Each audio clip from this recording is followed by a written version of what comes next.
pretty cool to read that. And then he'll share another one, like this rabbi would teach this. And so these are things that a rabbi would do. But it's a really good, book. Yeah, I'll look on camera.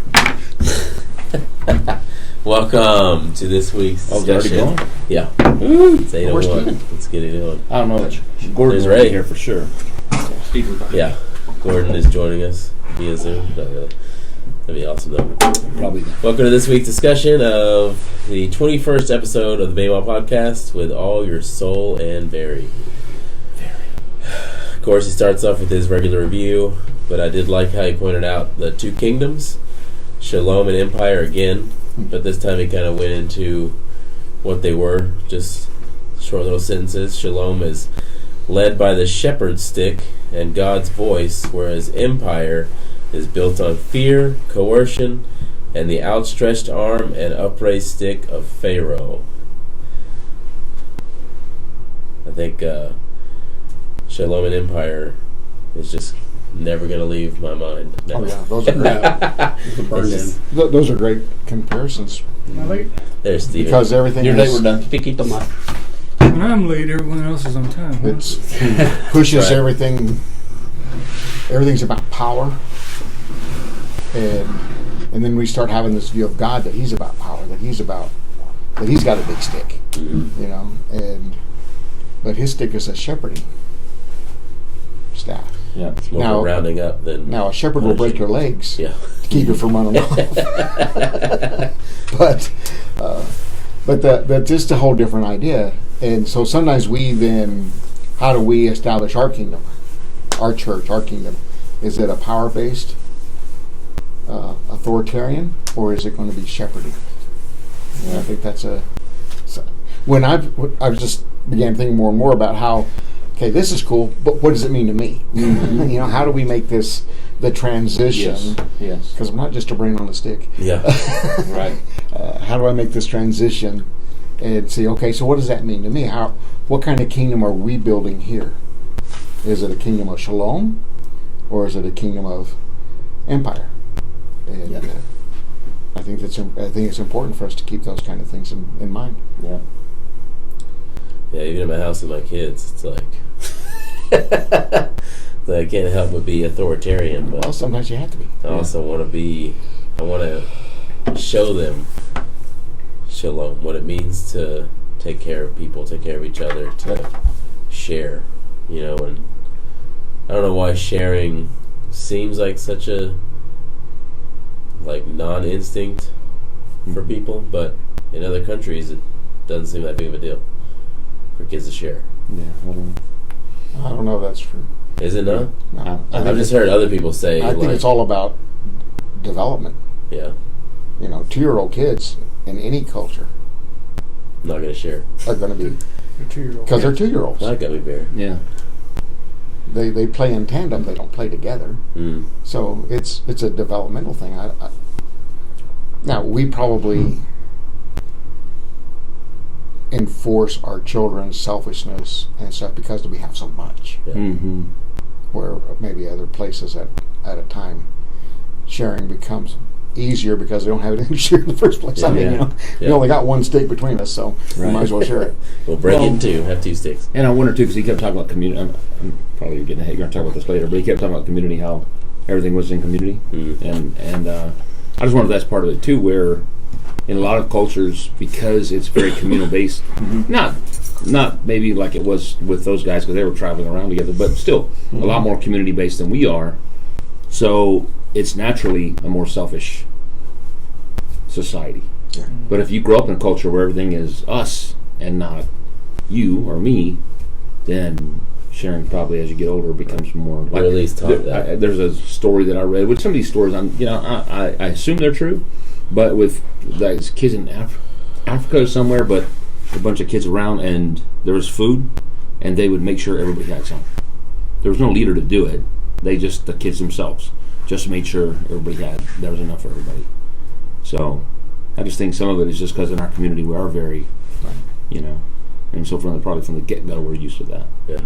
So if we look back at the episode, that the shepherd staff builds community. What does the empire stick build? Does it build community or compliance? Whatever the king wants. I think it would build more compliance.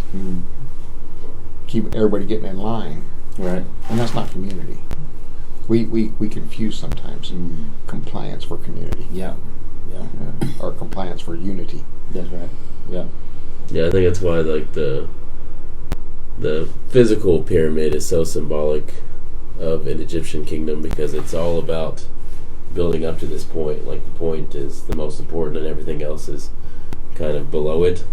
Whereas shepherding, it's a spread out mass of animals. You know, they're not building up the animal to have the shepherd on top. It's the shepherd like, hey, you know, there's water over here, there's food over here. So that's pyramid scheme. That's what made me think of it. Like the guy at the top is making all the money for doing that. Gets rich. That's true. So God, like he was talking again about God, how he wants to experience what's in their heart. And he wants to also experience within their soul and their might or their berry. So they were talking again about the first test being the bitter water, and how we talked about last week. There was water right around the corner that was plenty, but they wanted it now. So God's like, all right, well, here's the water. It's going to taste like crap. Now listen to me and put this wood in it so that it tastes better. And then if they just waited, there would have been a whole place full of water for them. So Exodus 16 and 17 is where we are. This discussion. And we begin in 16:1. The whole Israelite community set out from Elim and came to the desert of Sin, which is between Elim and Sinai. On the 15th day of the second month after they had come out of Egypt, in the desert the whole community grumbled against Moses and Aaron.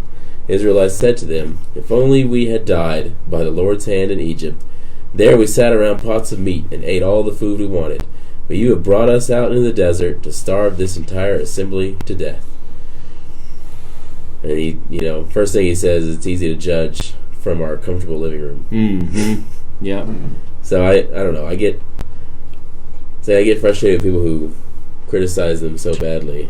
Yeah. But at one point in time, I criticized them too. So it's like we've all been there.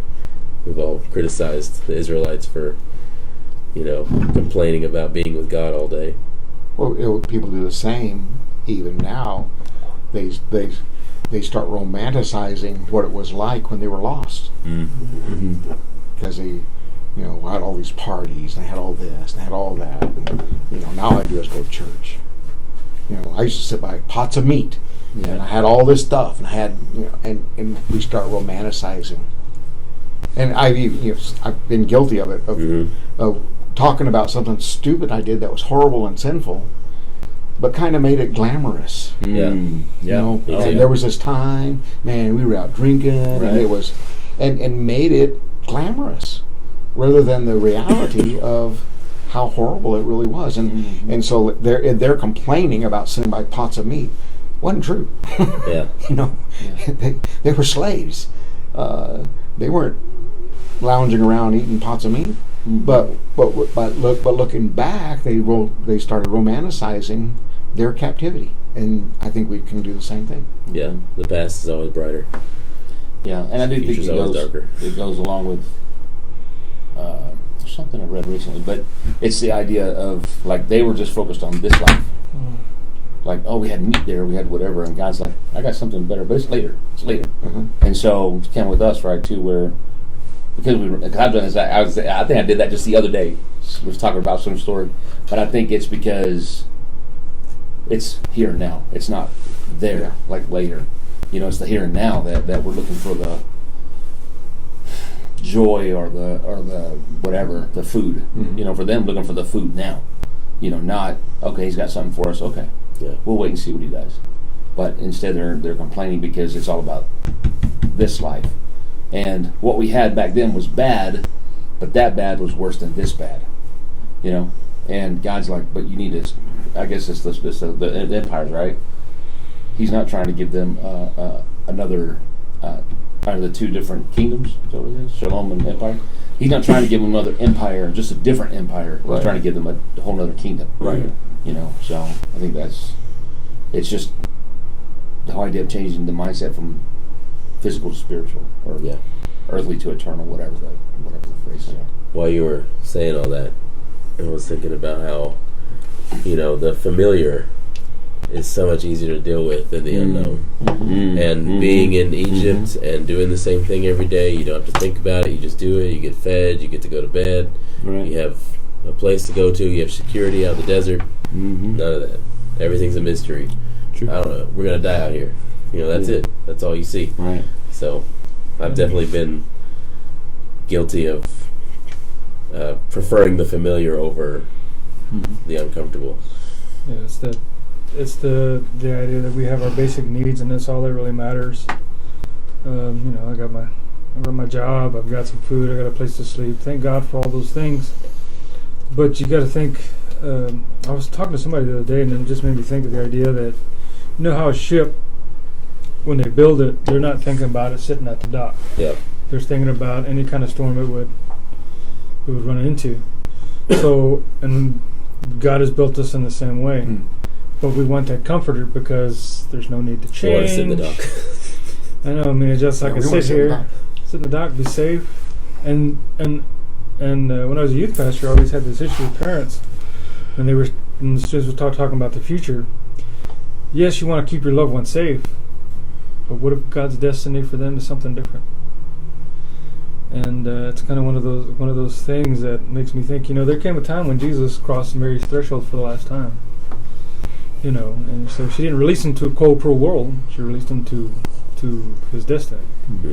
And so this anchor of being comfortable or wanting security prevents us from doing great things that God has intended us to do. So it becomes just this, and sometimes you don't even realize you're doing it, because this is the right thing to do. This is what a man's supposed to do. When are you even living then, or you're just existing? Yeah.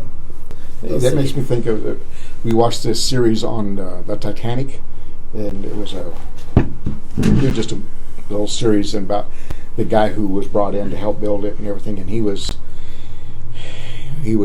talking about how under certain stress these things are going to break and this is going to break, and they're like, well, we've been building ships forever, and he goes, no, but not one like this, not this big, and not going to be out in the ocean, and then they gave him grief every time he brought up something that might save them in the future, because the grand piano needs to be sitting here, and this needs to be here, and that it was all about the comfort, and they couldn't have the first class passengers step through, like on ships they have the doors that are up high, and that would never do. You can't have women in evening gowns stepping over we get so focused on what we want and how it's going to be that we don't think about what happened. You hit an iceberg. That wasn't in the plans, and they did it, and we do it, and just human nature. Made me think about when you were talking about the designing a ship, and I was thinking that we want to experience the ocean, but we don't want to experience any waves. Yeah. Like we just want to hang out in the dock, like you said. So in verse 4, then the Lord said to Moses, I will rain down bread from heaven for you. The people are to go out each day and gather enough for that day. In this way I will test them and see whether they follow my instructions.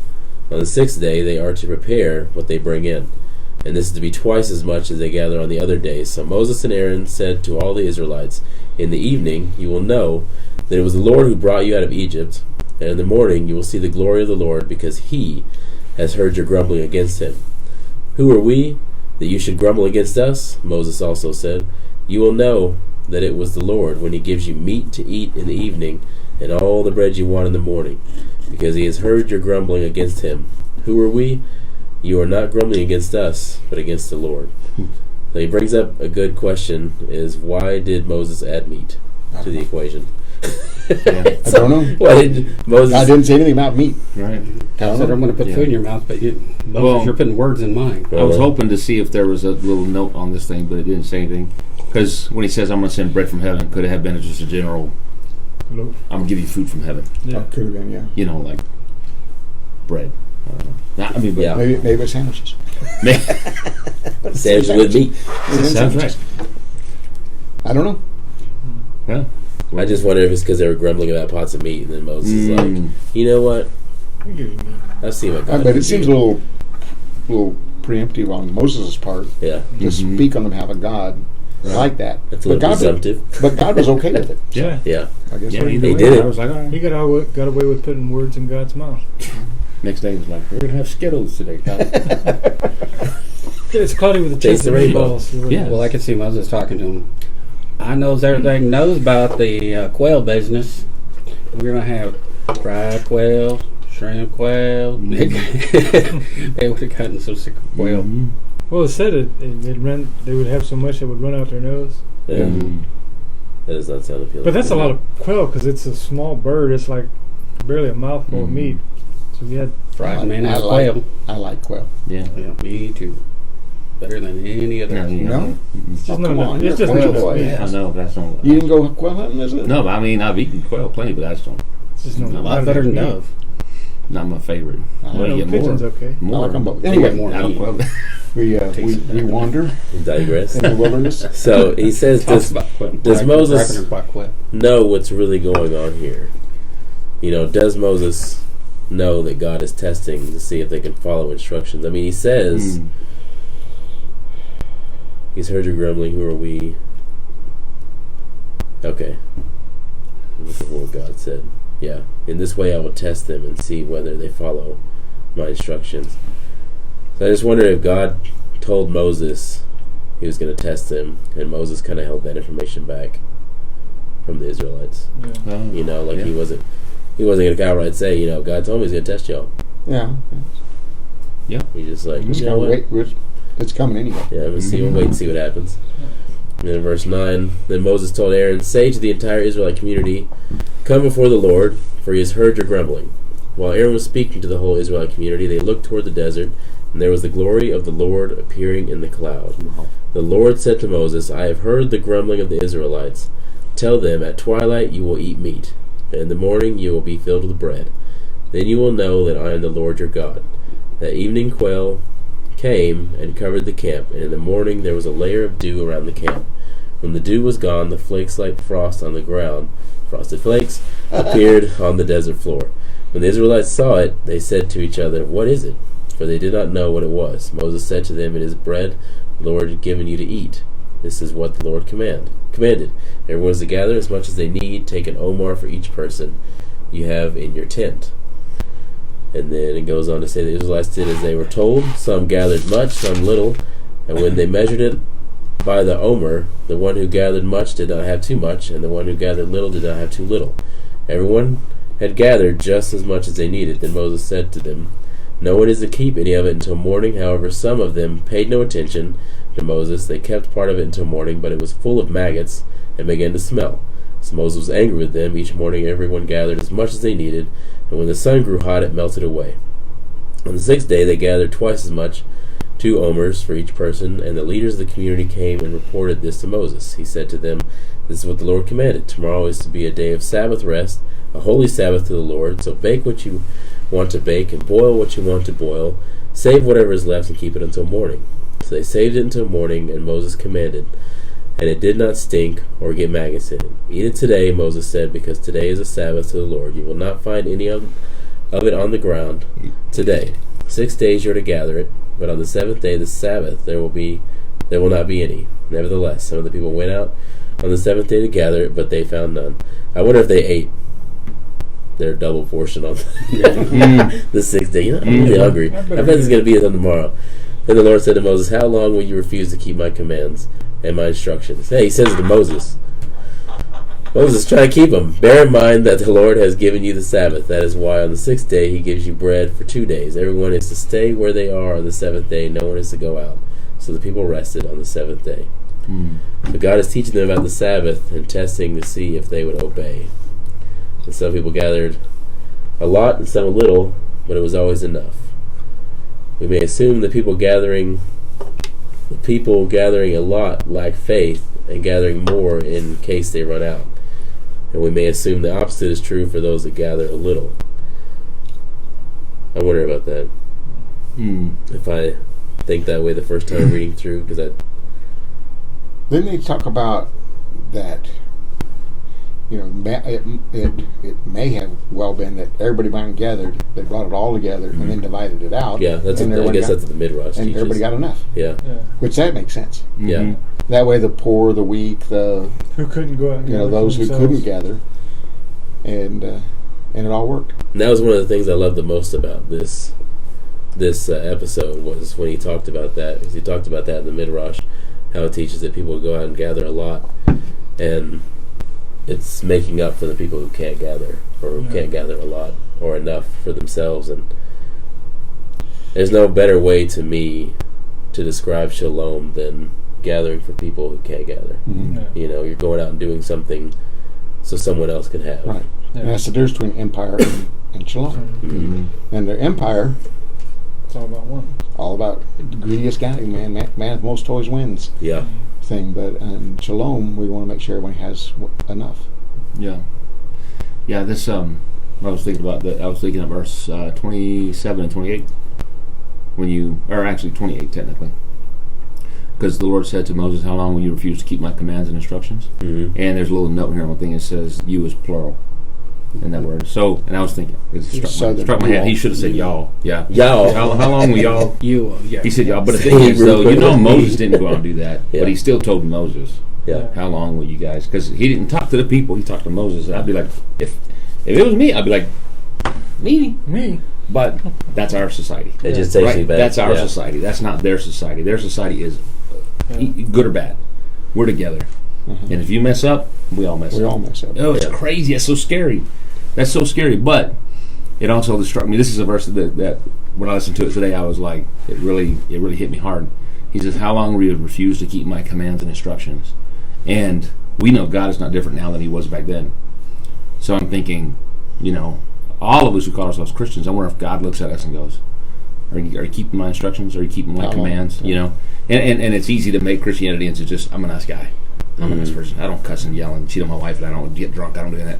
But that's not God's commands. I mean, that's Right. avoiding the bad but not doing the good. So, and I'm thinking, like, because there's a lot of places where it says stuff like that, right? Not just here, other places. But God is serious about us obeying. He's serious about it. And it's hard sometimes for us to think that, God eventually didn't let them in the promised land because they grumbled and complained. Yeah. Right? And but I just thought that was super powerful, because I was like, if I was Moses, well, in our society, I would have been upset thinking it's not fair because I didn't do it. Yeah.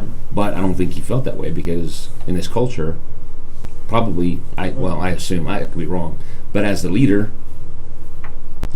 and interesting too, this is a side note, I guess, but early up here it said Moses was angry with them, right? It says it bred worms and smelled. It says, therefore Moses was angry with them, but he didn't say anything to him about it. Mm. Right? And I'm thinking, because all this I think a little bit for like, as the leader, what does that mean? He was angry with them, but he didn't go and, maybe he did, I don't know, but I think he just told Aaron. Yeah, maybe he just told Aaron, or maybe he just waited to see what God would say about it. But either way, I just think this is stuff that's heavy. It's really good, but it's really heavy too. I think about even that in the concept of shalom versus empire. And in empire, why aren't you doing what I told you to do? Is threatening, and there's punishment. But under shalom, we see that obeying the commands brings about shalom. It's not just about compliance, Right. and if we learn to see how obeying God and doing what He wants us to do brings us what we wanted in the first place. Right. Yeah, absolutely. The peace, the joy, the happiness, all the things we're over here trying to get that doesn't work. Right. If we could learn to see that our obedience to God is not a test of whether or not we can do, but a test of whether or not we can be. Yeah. And it's a different way of looking at the rules. Yeah, but that's always been a struggle too, because I've always wondered about that balance. Jesus says, unless you love me more than anything, you cannot be my disciple. Unless you deny yourself, you cannot be my disciple. And even for God, when God, forget where they were, God was like, Moses, leave me alone. I'll kill these people. Or was it Abraham? Moses, leave me alone. I'm going to kill these people. I'll make some new people. There's an indignation in that that is serious. And so that to me is the struggle, is between the having the right view of it, the seriousness of it, but seeing that it comes from love and not from, that balance is always, it's It's a tough. challenge. Yeah. Paradox. Yeah, But, maybe. but I agree. I think it's God's goal. Because with our kids, right? I don't ever just, you need to do this because I told you to. I mean, yes, I've said that, but it's always because I know it's good for them. Right. But But it's never from a bad. even in our discipline, when they're a certain age, you do what I tell you. Yeah. Period. Right. There's no discussion. Right. But as they grow and mature, Mm-hmm. you start showing them why you do Right. what I tell Right. you, and then there's a point in time when it's cooperative. It's not just Mm-hmm. it's not just authoritative. Sure. Absolutely. But there is a point in time when you do what I tell you to. Yeah. But even for It's that, as a very parent, appropriate. it's still completely out It's of still love. out of love. Yeah. And it's for their good. I'm not just trying to make them suffer. Yeah. Yeah. I kind of see where God was patient with them and still loving in the fact of what He gave them. I mean, He could have just given them just enough sustenance to basically stay alive. Here are some, rice cakes without flavoring. Instead, it was the color of coriander seed, but tasted like wafers made from honey. So Yeah. He sent Hawaiian bread Something tasty. Huh? instead of Dude, rice that had to be cakes. so good. So Yeah, to think that He's raining down Hawaiian bread, basically, but He could have just sent them something completely tastes like tofu or something, He just Like communion bread. communion bread, Well, even communion bread's That's what I was got thinking. some flavor to it, but wafers that we have on. I mean, absolutely nothing, just to That's keep them covered with alive. We open up. What is it? But it just shows that even with that, He wasn't, God wasn't mean to them. He was still loving and kind, and wanting them to eat and eat, good. And so, I also just thinking about, if it was made to taste like honey, He brought out the best, just like what Jesus did with the wine. Is God brought out the best, and and still gave them quail, which is the best. No. The best. Come The on. best. That's a stretch. The best. The big prairie chickens. I mean, they could have gone the opposite way. Better than fried chicken. He just said, "Fine, you get Fried nothing. Yeah. You get nothing Fried in your chicken. life." I'll just keep you alive. You know That's what? right. Ooh, that would have been crazy. I'll You're just not gonna keep you eat. alive. You won't die, and but you're not never going to eat. It's like that's how You become a zombie. That's how that's how growing up when you're poor, you're not allergic to anything. Mm. You just eat it, you take it or leave it with your options. Yeah. So That wasn't the issue there, right? So we had also talked about before that, when they left Egypt, they left with all this cattle, sheep, Yeah, camels, Right. So Where's they all had that? all the livestock They with probably them. had some meat. They had. They did, but they probably didn't want to use that because they relied on the wool from the lambs, the milk from the sheep, to make cheese and to make other products and stuff that they needed to survive too. And then burden animals to carry stuff. So you wouldn't want to eat them unless you absolutely had to. So this is giving them the option to have something and not deplete their resources too. And that God is going to get them through it without trying to go back into Egypt in that way. Well, they could have ate cheese and drank milk with their wafers. Yeah, well, so they would have had the ability to make all of that, and make their clothing. Because remember, it says their clothing didn't wear out. So either God made sure that they were always supplied with what they needed, and nothing wore out really. And That's why I was thinking you could just keep them alive without feeding them, because you can make your. but if you wanted to Clothes be not mean, wear it's out. like, okay, I'm going to give you rice wafers that taste like cardboard for the next 40 years. They better start with that thing. They didn't know it was going to be 4 years, did they? You remember No. No, but That's the first crazy. Matrix when they're in the kitchen eating that Yeah, that bowl of gruel. snot? Yeah, Could have just given them that. yeah. Yep. And they could have just imagined it tasting like something else.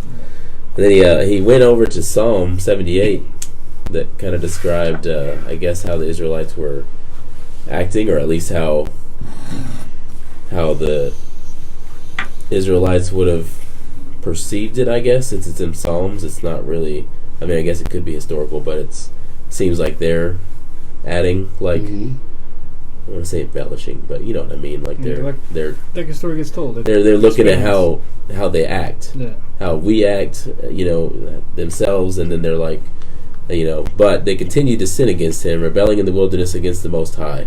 They willfully put God to the test by demanding the food they craved. They spoke against God. They said, "Can God really spread a table in the wilderness?" True. He struck the rock, and water gushed out, streams flowed abundantly, but can he also give us bread? Can he supply meat for his people? When the Lord heard them, he was furious. His fire broke out against Jacob, and his wrath rose against Israel, for they did not believe in God or trust in his deliverance. Yet he gave a command to the skies above and opened the doors of heaven. He rained down manna for the people to eat. He gave them the grain of heaven. Human beings ate the bread of angels. He sent them all the food they could eat. He let loose the east wind from the heavens, and by his power made the south wind blow. He rained meat down on them like dust, birds like sand on the seashore. He made them come down inside their camp, all around their tents. They ate till they were gorged, and he had given them what they craved. But before they turned from what they craved, even while the food was still in their mouths, God's anger rose against them. He put to death the sturdiest among them, cutting down the young men of Israel. So it wasn't about the meat and the bread, it was that they were demanding what they craved. They came out of Egypt with cattle, like you were mentioning, Ray, and they didn't need meat, but they were putting God to the test. Yeah, they just wanted to test him to see.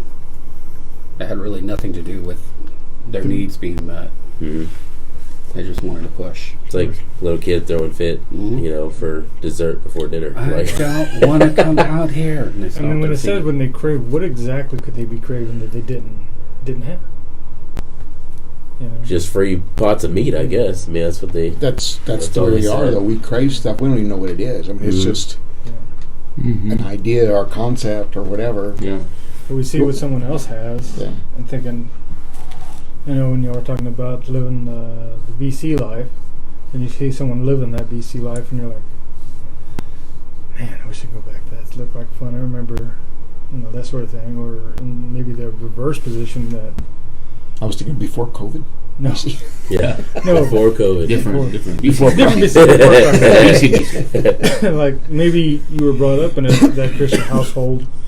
And I know certainly when I was a teenager, you saw the people living a particular lifestyle that was into Christ, and you were like, and then growing up in the church, when I grew up, it was people who were sick, depressed, always broke, telling me I need to follow Jesus and be like them. And then you see the world; they're having a good time, they're partying, living it up, they have this and that, and so where's the balance? What's really going to pull? And so and I think that's probably what it was like, because they were in Egypt. They were Hebrews, but they were living in. They may have been slaves, but they were still living an Egyptian-style life. Something like we had just discussed about the familiar, the known. So, what does it mean to obey this God that I know nothing about? This in this desert part of the testing from both sides, really, is learning to know this God that they have never known. Because generations have passed and we know about Him, but they never knew Him. Yeah. There's a difference between knowing somebody. Yeah, they didn't yada him at all. Yeah. And so, well, it's almost like they changed one ruler for another ruler. Yeah. And just sort of expected the same thing from that the other ruler had. But this verse, man, there's some verses when you read that, I was like, ooh. Yeah. What he said, because they did not believe God. He just highlighted that. Or rely on His salvation. That part right there. They did not believe God or rely on His salvation. And I was like, man, isn't that us, though? Yeah. We don't believe that what He says, that's the way it'll work. We think, it'll work this way, instead of thinking His way. But then later it says He killed some of them. The rest began to seek Him. They were like, oh, shoot, this is not good. But then it says they repented and searched for God. They remembered He was their rock, the Most High, their Redeemer, but they deceived Him. With their mouths, they lied to Him. With their tongues, their hearts were insincere towards Him. Holy cow. Just conversion. Is that not just us if we're just religious, but we don't really love God? Oh my gosh. You're looking far away from Him. Scares me. How many times I've heard that phrase, I'm into God now? Like He's a fashion. So there was something that I came across, and this is Moses later, and this is in Deuteronomy 8. Remember how the Lord your God led you in the way into the wilderness for 40 years to humble and to test you in order to know what was in your heart, whether or not you would keep his commands. He humbled you, causing you to hunger, then feeding you with manna, which neither you nor your ancestors had known, to teach you that man does not live on bread alone, but by the words, or by every word that comes from the mouth of the Lord. And so this is a retelling of when he's reminding the Israelites of that the reason why he tested them was to make them rely upon his words, not Pharaoh's words or their words, or to realize that your physical food comes from my mouth. I speak it into existence, everything that you have. And so that's what you need to listen to. That's what you need to trust. Yeah. Yeah, I love Deuteronomy. The first time I read Deuteronomy, I read the whole thing in one sitting. And it's just a back and forth of God telling him, if you obey me, all this. If you disobey me, all this. But if you come back, all this. You know what I mean? It's just God telling him, going back and forth. Either way, this is what's going to happen to you. Either way, you come back, I'm gonna bring you back. Like I'm gonna, you're gonna be with me, but seek me with all of your heart. And then Exodus 17, the whole Israelite community set out from the desert of Sin, traveling from place to place, and the Lord commanded. As the Lord commanded, they camped at Rephidim, but there was no water for the people to drink. So they quarreled with Moses and said, "Give us water to drink." Moses replied, "Why do you quarrel with me? Why do you put the Lord to the test?" But the people were thirsty for water there, and they grumbled against Moses. They said, "Why did you bring us up out of Egypt to make us and our children and livestock die of thirst?" Then Moses cried out to the Lord, "What am I to do with these people? They are almost ready to stone me." Could Moses be overreacting? I don't think so. But that was their question. How many times did they ask that question throughout this trip? Did you bring us out here to die? Yeah. Over and over again. You just want to kill us, Moses. That's all it was. It's you don't care. It's crazy that, I can sit back here and judge him. Yeah. Because look at all God's done, look at all God's done, look at all God's done, and you're still saying the same thing. Why doesn't God, where's our water?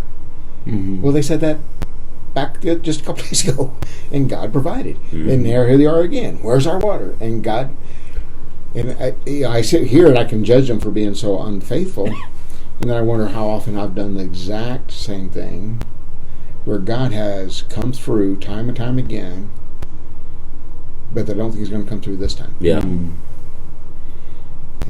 Right. Somehow this time's different. And for them, there was no water. That was different than the last time there was no water. But I wonder, how often I do the exact same thing. That I can look back and I can see God's deliverance over and over again, but I don't know how we're going to get through this. I don't know what's going to happen. This is the one time. Just the end. This is it. This is where God gets trumped. Yeah. He's stumped. He doesn't know what's going to happen now. I think in one of the videos I watched with Marty was in with can't remember his name off the top of my head, but they were talking about when they'd go on their trips to Israel. Oh, Brit, and they would just march out into the desert, and how incredibly hot it was, and that there's no shade, and you can get so easily lost. But for how easy it is for us to sit here in our comfy little chairs in our nice little warm rooms and complain. Why did the Israelites grumble and complain? Why did they whine? And all that, we can just sit back on our couches and like, that was so dumb. Right. But if you were out in the middle of the desert and your total reliance had to be on God, and you had no water, and it's hot, and this is day after day and day after day, changes your perspective of, I would probably be whining and complaining and ticked off and wanted, where's my food, where's my water, you brought us out here to die, didn't you? I think, instead of just, if I were to step into their shoes, would I be any different? Having to go through what they had to go through and how far they had to march, and worrying about your kids, whether they're going to have something to eat tomorrow, or they had a different level of